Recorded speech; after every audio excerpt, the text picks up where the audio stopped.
CM Siddaramaiah ಅವರ ಆಡಳಿತ ಸಂಪೂರ್ಣವಾಗಿ ಸರಿಯಾಗಿದೆ ಅಂತ ನಾನು ಹೇಳೋದಿಲ್ಲ. ಸಿದ್ದರಾಮಯ್ಯ ಸರ್ಕಾರದಲ್ಲೂ ಭ್ರಷ್ಟ ಸಚಿವರಿದ್ದಾರೆ ಅಂತ ನಿವೃತ್ತ ನ್ಯಾಯಮೂರ್ತಿ ಸಂತೋಷ್ ಹೆಗಡೆ ಹೇಳಿದರು. ಭ್ರಷ್ಟ ಸಚಿವರು ಅಂತ ಗೊತ್ತಿದ್ರೂ ಭ್ರಷ್ಟ ಸಚಿವರನ್ನ ವೇದಿಕೆಯಲ್ಲಿ ಸನ್ಮಾನ ಮಾಡುವುದು ಸರಿಯಲ್ಲ ಅಂದರು. ಇನ್ನು ಸಿದ್ದರಾಮಯ್ಯ ಸರ್ಕಾರ ಹೊಸದಾಗಿ ಲೋಕಾಯುಕ್ತ ಕಾಯ್ದೆಯನ್ನು ಜಾರಿಗೊಳಿಸಲು ಮುಂದಾಗ್ತಿರುವುದು ಒಳ್ಳೆಯದಲ್ಲ. ಹಾಗೆ ಜನಲೋಕಪಾಲ್ ಕಾಯ್ದೆಯಿಂದ ಯಾವುದೇ ರೀತಿಯ ಉಪಯೋಗ ಇಲ್ಲ. ಚುನಾವಣೆಯ ಹಿನ್ನೆಲೆಯಲ್ಲಿ ಜನಲೋಕಪಾಲ್ ಕಾಯ್ದೆಯನ್ನು ಜಾರಿಗೊಳಿಸಿದ್ದಾರೆ ಅಂತ ನಿವೃತ್ತ ನ್ಯಾಯಮೂರ್ತಿ ಸಂತೋಷ್ ಹೆಗಡೆ ಹೇಳಿದರು. ಹುಟ್ಟು ಪಡೆದಿದೆ ನಮ್ಮ ದಲಿತ ಜನ ಸೇನಾ ಸಂಘಟನೆ.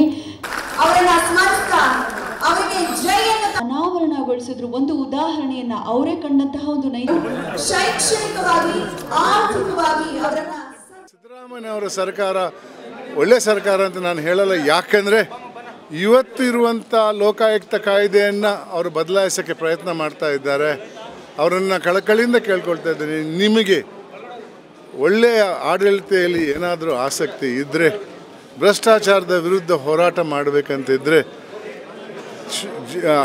ಬಡವರಿಗೆ ಆಡಳಿತೆಯಿಂದ ಆಗುವಂಥ ಕಷ್ಟಗಳನ್ನು ನೀವು ನಿಲ್ಲಿಸೋಕ್ಕೆ ಪ್ರಯತ್ನ ಮಾಡೋದಿದ್ರೆ ಈ ಲೋಕಾಯುಕ್ತ ಕಾಯ್ದೆಯನ್ನು ಇದು ಮಾಡಬೇಡಿ, ಇದನ್ನೇ ಇಟ್ಕೊಳ್ಳಿ.